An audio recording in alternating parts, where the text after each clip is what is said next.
Desde chicos, lo primero que nos preguntamos es ¿por qué? Una pregunta que nos acompaña toda la vida. ¿Por qué? En el bar, en la calle, en el trabajo, en el subte, en el taxi. ¿Por qué? La ciudad, el país y el mundo más allá de la coyuntura. ¿Por qué? La pregunta de siempre con la profundidad que la actualidad a veces nos hace perder de vista. ¿Por qué? Así de simple, así de profundo. Graciela Fernández Mejide se pregunta ¿por qué? El 1110.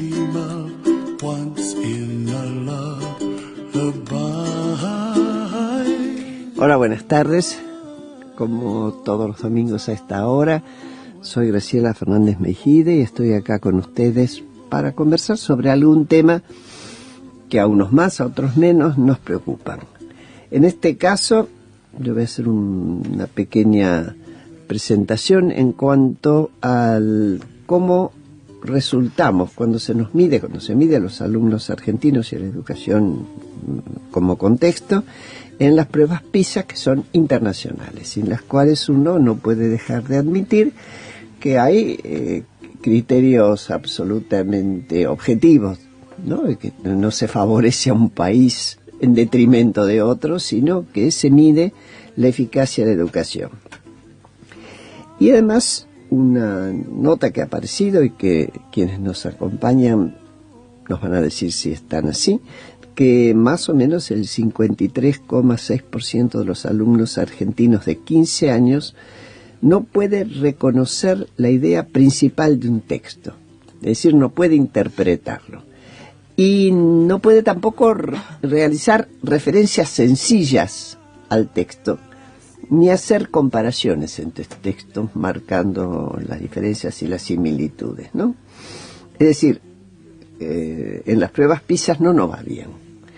Y al interior del país ese problema aparece muy fuertemente, está obviamente y viene de primaria y de secundaria, pero cuando el alumno, los estudiantes quieren ingresar a la carrera universitaria. Ahí el desafío es prácticamente en muchos casos el resultado eliminatorio, lo cual es injusto, porque no es que carezcan de condiciones ni de inteligencia, sino de instrumentos. Y el instrumento lo da la escuela, en sus niveles, y lo da antes del desafío de la universidad, donde realmente las reglas son otras. Para ayudarnos a comprender las diferencias que hay entre mapa y territorio en cuanto al tema de la enseñanza o de estas dificultades, y por qué se producen estas dificultades y cómo atenderlas, están Guillermina Tiramonte. Ustedes ya la han escuchado, es una especialista en la materia, es licenciada en Ciencia Política y máster en Educación y Sociedad, fue directora de Flaxo y tiene numerosas publicaciones en la materia de educación. Valeria Busambra es doctora en Letras por la Universidad de Buenos Aires y profesora de Psicolingüística en la carrera de Letras de esa universidad. Está a cargo del seminario Una perspectiva cognitiva en la comprensión de textos, precisamente. Y es docente de posgrado en distintas universidades. Sus líneas de trabajo se centran en la comprensión de textos de niños y de adultos. Y también Jorge Ferronato, que nos va a dar otra mirada, es profesor de Historia, director del denominado Ciclo Básico Común de la Universidad de Buenos Aires, y este ciclo básico cumple ahora 30 años de existencia. Él, Jorge Ferronato, fue legislador porteño por el radicalismo y tiene la responsabilidad de conducir... ¿Cuántos alumnos, Jorge? 86.000. Pavada. ¿Cuántos docentes? 5.000. Son cifras importantes. ¿Existe este problema, Jorge? Sí, existe este problema muy, muy serio. Primero quiero decirle, Graciela, que estoy con mucho placer en su programa. Gracias. Para mí usted es una referente, sigue siendo una referente en un país donde la ejemplaridad es una deuda permanente. Usted con su conducta política y personal, nos ha iluminado a los argentinos cuál es el camino a seguir, y quería decírselo aquí en su programa. Gracias. Sí, este problema existe. Nosotros detectamos ya de hace tiempo que un porcentaje importante de alumnos, de estos 80.000 alumnos que hay en las aulas del ciclo básico común, del orden del 15% de esos, a veces más, había años menos, pero estamos hablando de 10.000 alumnos de 18 años, de 19 años, no tienen los saberes mínimos indispensables para continuar sus estudios en la universidad, no resuelven los más elementales problemas matemáticos, ejercicios matemáticos, cálculos matemáticos, no logran resolver temas que tendrían que estar ya adquiridos en tercer, cuarto grados del primario, como por ejemplo una regla de 3 simple o cálculos elementales de matemáticas. Cuando empezamos a analizar el tema desde el punto de vista de la lectura y de la comprensión de textos, nos damos cuenta que tienen dificultades groseras, gruesas, graves, porque no tienen lenguaje, no tienen terminología, no conocen el lenguaje, no logran entender cuál es el propósito de la pregunta y responden cualquier cosa. Además, la forma de escritura que tienen es alarmante, no por la falta de ortografía. Yo he sido siempre un padre muy celoso con respecto a mis hijos, con respecto a la falta de ortografía, como fueron mis padres, como fueron mis tías y mis abuelas. Pero eso hoy pasa a un segundo plano. Es tan grave en la forma que escriben y en la forma que se expresan, que ya no es si hay una H o no debe haberla, o si hay una J y es una G, o si se confunden la B larga con la B corta. Ahora la cuestión es más severa. Tienen algunos hasta un lenguaje tumbero, como uso cotidiano. Y sí, un lenguaje terrible, y bueno, y en este año ya tomamos el toro por las astas, decidimos atacar el problema, decidimos hacernos cargo del problema. No queremos trasladar la culpa a la escuela media. Nosotros detectamos esto en el ámbito de la universidad, en el ámbito del ciclo básico. La Universidad de Buenos Aires, como todas las universidades nacionales, son inclusivas, no expulsivas, y en consecuencia ante este problema tenemos que tratar de buscar una manera de tutoriar a estos alumnos, de darles elementos durante la cursada del año del ciclo básico común para que logren mejorar su situación académica. Sería muy fácil para nosotros ponernos un 2 y que se vayan a su casa, y eso no lo queremos hacer.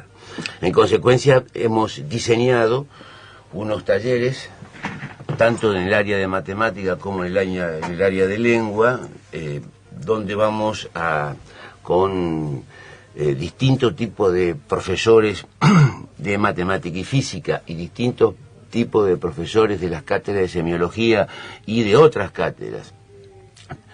Vamos a darle los cursos durante 20 clases a estos alumnos para que tratar de reencauzarlos en los estudios universitarios. yo les preguntaría a Guillermina y a Valeria, ¿por qué creen, dónde está, ya dijimos, no es falta de inteligencia, no es falta de comprensión, los chicos son rápidos, están atentos y tienen ganas, porque si van a la universidad tienen ganas. ¿Qué pasó antes, Guillermina? Bueno, yo te diría, los que llegan a la universidad es un porcentaje chico de los que ingresaron a la escuela. Sabemos que terminan el secundario solo el 50%.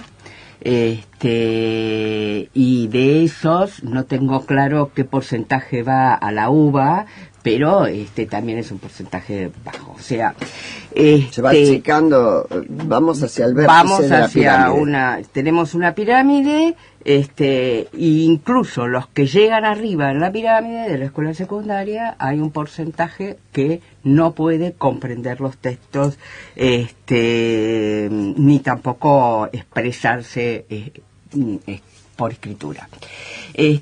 Lo primero que yo diría es lo siguiente: hay que discutir el dispositivo escolar, porque esos son los instrumentos básicos de la cultura. Uno puede hacer una discusión sobre la escuela respecto de sus referencias a la cultura contemporánea, pero esto va más allá de esa discusión, porque son los instrumentos básicos de la cultura. Hay un colega que dice: no puedo creer que se estén 13 años en la escuela y no sepan leer y escribir adecuadamente. Es porque la escuela no se lo propuso. Y por lo tanto, lo que hay allí, creo yo, vos dirás con más precisión, yo creo que hay una escuela que no está centrada en el aprendizaje de los instrumentos de la cultura, sino que está más preocupada por el desarrollo de supuestos contenidos y la enseñanza de esos contenidos sin ninguna evaluación de la incorporación de esos instrumentos y de esas capacidades. Valeria, Guillermina te pasó la posta. Sí, me quedé. ¿La tomás? Bueno, yo también es un gusto para mí estar acá, quería agradecer la invitación. Yo creo que es muy complejo el tema, creo que ¿seguro? Es el resultado de la convergencia de muchísimos factores, ¿no? Tal vez yo lo voy a hablar desde un punto de vista un poco más ligado a lo psicolingüístico o lo científico. En realidad, en primer lugar, creo que trabajar con lenguaje no es algo sencillo, desde el punto de vista del recorte que uno constantemente tiene que hacer. Y cuando muchas veces ocurre que realmente las pruebas PISA dan resultados que no son alentadores, hay una percepción generalizada cuando uno va a las escuelas mismas y en la universidad de que hay dificultades de comprensión. Pero la realidad es que muchas veces cuando se dice hay dificultades en la comprensión lectora, se está también hablando de otro tipo de dificultades, que no es solamente la comprensión, sino que muchas veces se confunde un tema de problemas o dificultad de comprensión a un problema de reproducción o producción de un texto, que implica procesos como mucho más exigentes. Una cosa es la comprensión pura y decir, bueno, esto es comprensión de textos, que en ese sentido coincido con algunos porcentajes que se dieron acá. Se sabe que a nivel mundial hay un 10% de los estudiantes que tienen dificultades de comprensión de textos, y no solamente aquí en Argentina, que creo que influyen también otros factores. Pero más allá de esto, muchas veces cuando uno trata de indagar con los maestros o los profesores dónde está la dificultad, lo que uno ve es que la dificultad abarca más cuestiones o aspectos ligados a la producción, que implican transmitir información, tener una intencionalidad, estructurar el lenguaje, más que a la entrada en sí misma, que también muestra dificultades. Bueno, ahí habría, me parece, un acercamiento, por lo menos entre Guillermina y vos, es decir, la voluntad, el tema de la producción. ¿Producción de qué? Producción, sí, producción en general, digamos, y reproducción, que sería comprender y poder transmitir lo que uno leyó y comprendió, ¿no?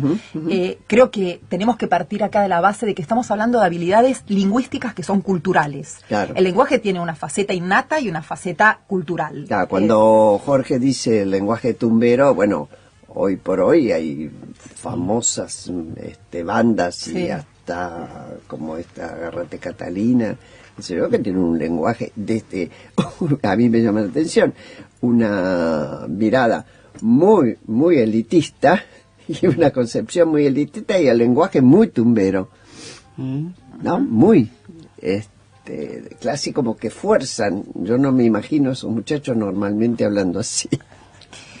Yo lo que quiero decir, Graciela, es que la escucho con admiración a Guillermina y a Valeria, y me la voy a llevar conmigo Ya están contratadas, ¿eh? Sí, ya están contratadas. Común para que me auxilien y me ayuden en la construcción de estos talleres donde vamos a dar una mano a miles de jóvenes que la necesitan. Así que las convoco formalmente gracias a Graciela Fernández Mejía. Bueno, a ver, ahora seguimos. Ya les conseguí laburo, así que ahora podemos seguir con el otro bloque.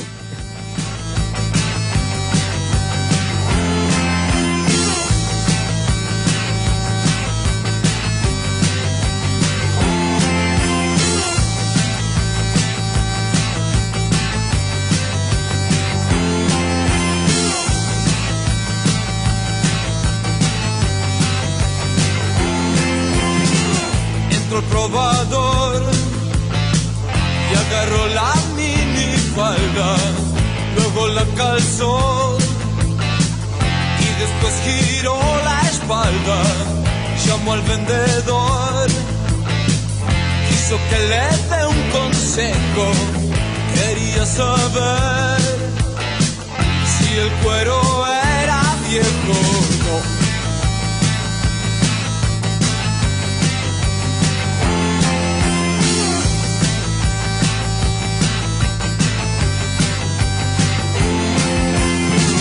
El muchacho no pudo pensar, comenzó a transpirar, se le iba a dar.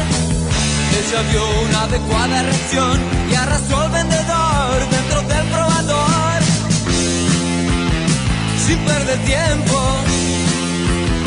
aprovecharon, le hicieron cortar y se borraron.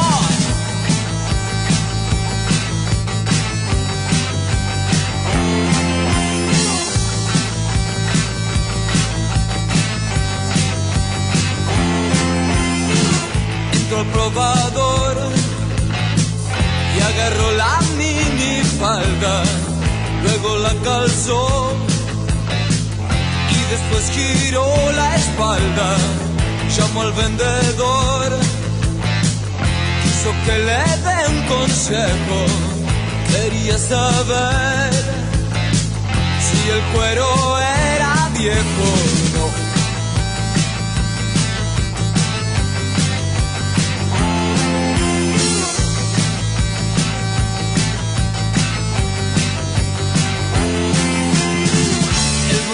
Yo no pudo pensar, comenzó a transpirar, se le iba a dar. Ella vio una adecuada reacción y arrastró al vendedor dentro del probador. Sin perder tiempo. Bueno, que estamos de nuevo con usted y con mis visitantes de hoy, Guillermina Piramonti, con Jorge Ferronato, ¿no? Ferronato, perdón, y Valeria Abusamra. Linda la discusión, por lo menos la presentación del problema que tuvimos en el primer bloque y hasta la oferta de trabajo, lo cual yo no lo tomo ya como un tema de trabajo, sino como un pedido de colaboración que es ¡qué auxilio! Claro, que es realmente lo que debería hacerse en todo momento en la construcción del interés de un colectivo, como es la ciudadanía. A ver, vos estabas por contarnos, Jorge, los problemas que tienen. Vamos. Bueno, el 50% de nuestros alumnos son de la capital federal, el 40% de nuestros alumnos son de la provincia de Buenos Aires y el 10% restante se distribuye entre extranjeros y del resto de las provincias. Si enfocamos en los alumnos de la capital federal, queda muy claramente diferenciado que los mejores alumnos, los que aprueban en tiempo y forma sin ningún tipo de inconveniente, son los egresados del Nacional Buenos Aires, los egresados de Carlos Pellegrini, de la Hort, del Tarbut, del Pestalozzi, del Cristóforo Colombo, del Liceo Francés, pero son colegios donde va el 1% de los jóvenes que vienen al ciclo básico común. El resto sale del sistema público y privado y detectamos estos problemas no solamente en la escuela pública. No.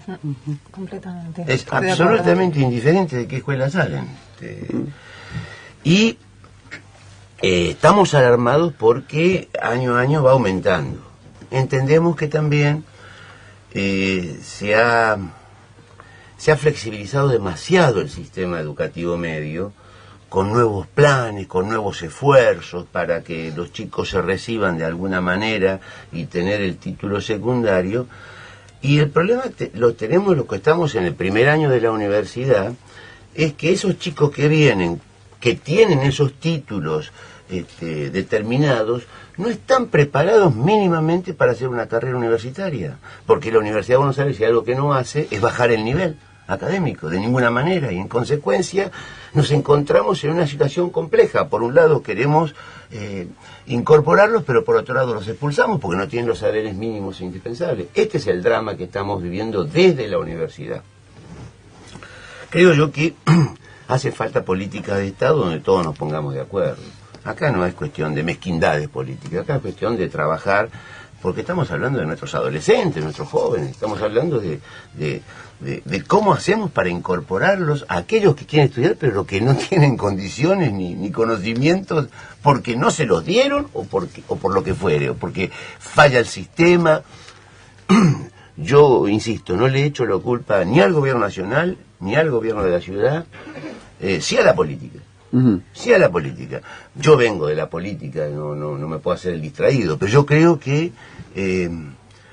no nos hemos puesto de acuerdo en 2 o 3, no mucho más, 2 o 3 objetivos claros con relación a la educación. Yo tengo una convicción, no es una impresión, pero además está refrendada.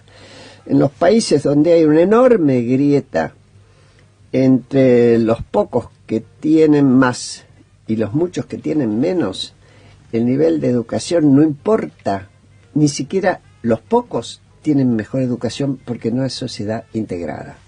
O sea, esto se vio, me parece, no sé si ustedes tienen el dato, comparando educación de Estados Unidos y Holanda, por ejemplo.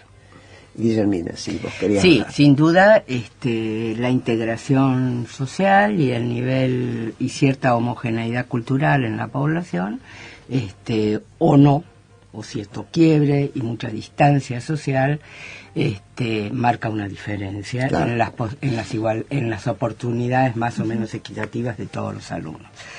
Recién planteabas qué escuelas, desde qué escuelas los chicos tienen mejores resultados y que en el resto no, independientemente de que sea pública y privada.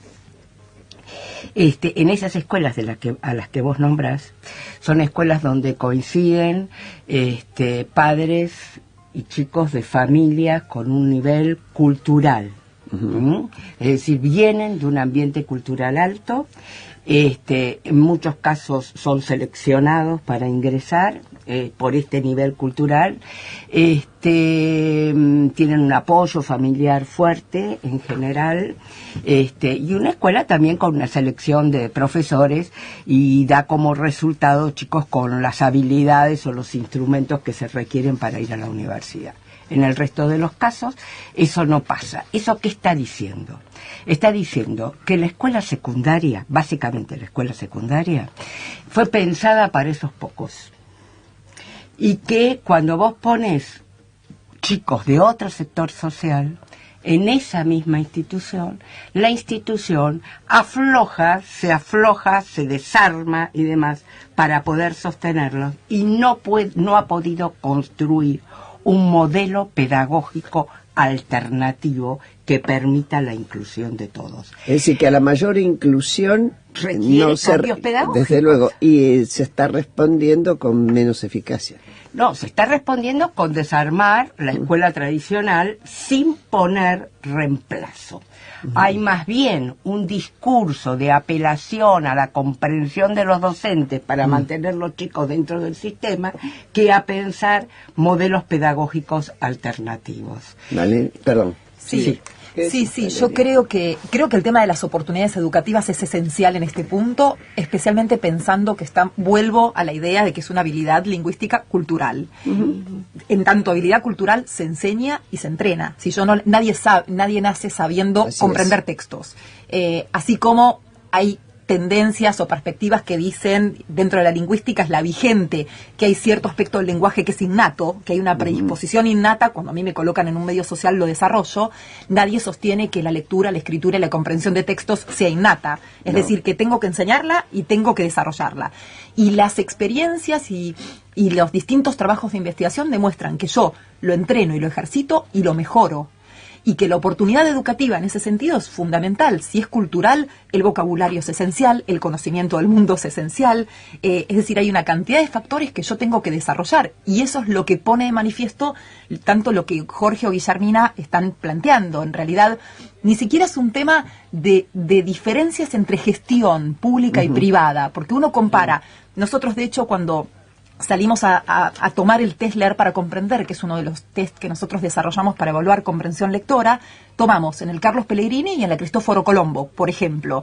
Y las diferencias, no había diferencias, digamos, el rendimiento era idéntico, y lo mismo ocurría cuando uno iba a los contextos desfavorecidos, por ejemplo, y tomaban una escuela pública de un contexto muy desfavorecido en, no sé, en el Gran Buenos Aires, y tomaba una escuela privada muy cara a la que asistían de pronto deportistas de alto rendimiento que no asistían a la escuela porque, digamos, viajaban por su deporte. Y en ese caso el rendimiento era idéntico, aun cuando estábamos hablando de una escuela muy cara y una escuela muy, digamos, una escuela estatal de contexto desfavorecido. Con lo cual es un problema de oportunidad educativa que tienen los alumnos y de exposición y de enseñanza y desarrollo de cada una de estas tareas, que creo que es la discusión a la que hay que, digamos, la apertura esta que se necesita para poder avanzar un poco y no llegar a la universidad en el estado en que Jorge dice, pues más allá de que yo creo que cualquier mecanismo o recurso que uno ponga en práctica para mejorar y que sea inclusivo, para mí es maravilloso y creo que es muy conveniente, pero creo que tenemos que apuntar abajo también. Y también hay que apuntar a la formación docente, creo yo, para poder revertir estas cuestiones. Bueno, ahora enseguida vamos al otro bloque y vamos a hablar de este tema, de la formación docente, porque si es el que distribuye los instrumentos o enseña a usarlos, mejor que sepa manejarlos, ¿no?